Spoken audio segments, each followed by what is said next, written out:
Baik, pimpinan yang saya hormati, kita langsung saja. Kita tahu bahwa daerah-daerah hari ini mengalami penurunan dana alokasi. Bahkan ada beberapa daerah yang hampir tidak lagi memiliki kemampuan untuk memenuhi kebutuhan dasar pembangunannya karena dihabiskan untuk belanja pegawai. Ada pengangkatan P3K memiliki implikasi terhadap terkurasnya dana alokasi pembangunan dan DAU. Kemudian yang berikutnya, setelah itu dana DAK mengalami penurunan, terutama di bidang infrastruktur. Ini memiliki implikasi yang cukup luas terhadap kinerja pembangunan di setiap daerah. Kalau data-datanya kita sudah sampaikan lah, nanti tinggal dilihat. Nah, seluruh problem itu menurut saya harus segera diselesaikan dalam kerangka kerja, dalam rekrutmen kepegawaian P3K yang sesuai dengan kualifikasi yang dibutuhkan oleh daerah.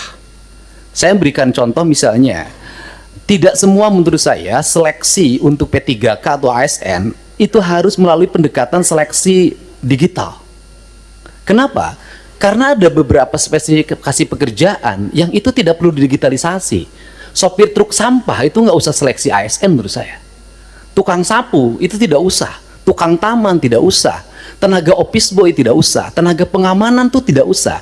Apa sih dampaknya dari rekrutmen ini? Yang pertama, dari sisi rekrutmennya terjadi rekrutmen ASN dan P3K, tetapi di sisi lain kebutuhan yang dibutuhkan oleh daerah dan provinsi itu tetap dilakukan, pada akhirnya ngangkat lagi melalui outsourcing. Ini pertama pendekatan. Kemudian yang kedua, bahwa BUMD pasti kualifikasinya nanti data disampaikan, ada sehat, ada dalam kategori sehat banget, ada yang dalam kategori tidak sehat. Yang tidak sehat kami lagi lakukan audit investigatif, kemudian nanti akan dilakukan dua pilihan, diteruskan atau ditutup. Nah, problem dari BUMD itu di daerah itu satu saja, BUMD diisi oleh tim sukses. Itu problemnya, sehingga profesionalismenya dikesampingkan. Rambu-rambu ini harus segera dibangun dengan baik. Terus kemudian yang berikutnya, ini Jawa Barat. Jawa Barat ini provinsi menurut saya paling aneh. Jumlah penduduknya hampir 50 juta, terbesar di Indonesia. Tetapi jumlah desanya kecil dibanding Jawa Tengah. Jumlah kelurahannya kecil dibanding Jawa Tengah. Jumlah kecamatannya kecil dibanding Jawa Tengah. Sehingga desa di Jawa Barat ada yang menanggung penduduk satu desa 150.000. Nah, komposisi dana desa itu pendekatannya tidak seperti itu.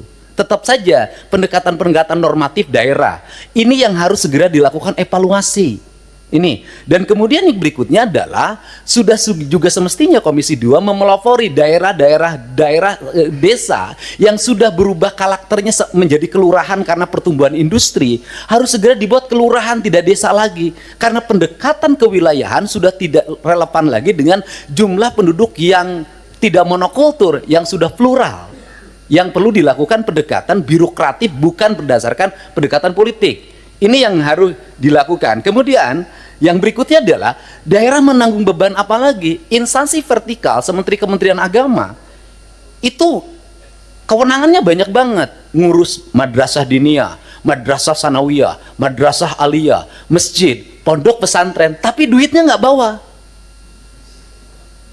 Nah, pada akhirnya kalau gubernur tidak memenuhi, kalau bupati tidak memenuhi kebutuhannya, maka nanti akan dibenturkan dengan isu agama, tidak berpihak pada kepentingan umat. Padahal di satu sisi dia masih memiliki kewajiban-kewajiban terhadap sekolah SD negerinya masih roboh, SMP negerinya masih roboh, SMA negerinya masih roboh. Nah, problem seperti ini kalau dibawa ke wilayah politik DPR, maka kita akan mendominasi kepentingan ini dibanding kepentingan internal kita yang menjadi kewajiban dasar kita.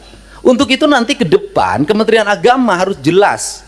Kalau dia mengatakan bahwa masjid tanggung jawab Kementerian Agama, madrasah diniyah tanggung jawab Kementerian Agama, madrasah sanawiyah Kementerian Agama, madrasah aliyah negeri Kementerian Agama, termasuk juga madrasah aliyah swasta, pesantren adalah di bawah Kementerian Agama, uang di Kementerian Agama diperbanyak agar mereka bisa mandiri. Sehingga fiskal kabupaten, fiskal kota, fiskal provinsi sangat berimplikasi kuat bagi kesejahteraan publiknya dan bagi apa yang menjadi kewajiban dasarnya.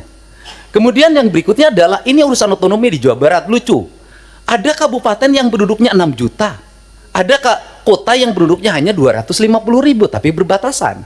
Saya berikan contoh misalnya, dulu di wilayah selatan, karena waktu itu ketua Komisi 2-nya itu dapilnya Ciamis, Banjar, Pangandaran, sehingga pertumbuhan otonominya cepat. Kabupaten Pangandaran, Kota Banjar, Kabupaten Ciamis. Tetapi di wilayah Bogor yang penduduk 6 juta sampai sekarang nggak berubah-ubah. Kemudian juga Kota Sukabumi berbatasan dengan Kabupaten Sukabumi. Kabupaten Sukabumi penduduknya banyak sekali, sedangkan Kota Sukabumi penduduknya kecil sekali. Kota Cirebon dengan Kabupaten Cirebon. Kota Cimahi berbatasan dengan Kabupaten Bandung, berbatasan Kabupaten Barat. Kotanya kecil sekali penduduknya. Tapi di sisi lain Kabupaten Bandung penduduknya besar sekali. Fiskal ini akan lahir tidak adil. Ada kota yang mendapat alokasi relatif baik, penduduknya sedikit. Ada kabupaten yang alokasinya tidak begitu besar, penduduknya besar. Pertanyaan saya adalah ke depan bisakah dibuat inisiasi penambahan jumlah wilayah untuk sebuah wilayah? Misalnya kalau Kabupaten Sukabumi susah sekali membuat daerah otonomisasi baru, bisakah sebagian dari wilayah Kabupaten Sukabumi diintegrasikan dengan Kota Sukabumi, kotanya berubah jadi kabupaten? Ini percepatan untuk apa? Agar melahirkan rasa adil dalam percepatan pembangunan di Jawa Barat. Kemudian ke depan, bisakah dana alokasi umum standarnya bukan dari jumlah kabupaten, jumlah kota, jumlah desa, jumlah kelurahan? Bisakah standarnya adalah jumlah penduduk? Karena kalau pendekatannya hanya jumlah kota, jumlah kabupaten, jumlah kelurahan, maka Jawa Barat akan di bawah Jawa Tengah secara terus-menerus.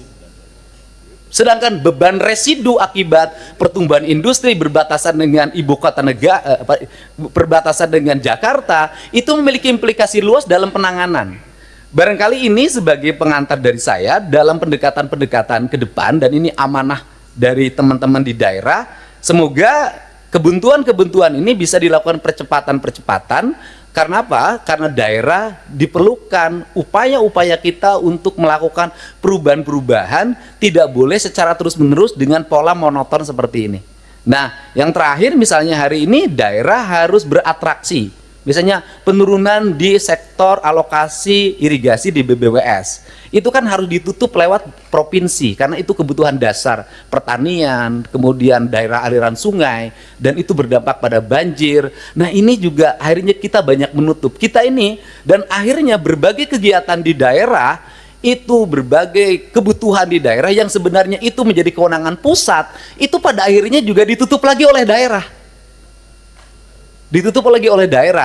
Ini barangkali sebagai gambaran umum saya ucapkan terima kasih. Semoga pertemuan ini memberikan manfaat. Dan terakhir tadi Pak Gubernur Kaltim mengatakan gubernur konten. Alhamdulillah dari konten yang saya miliki itu bisa menurunkan belanja rutin iklan.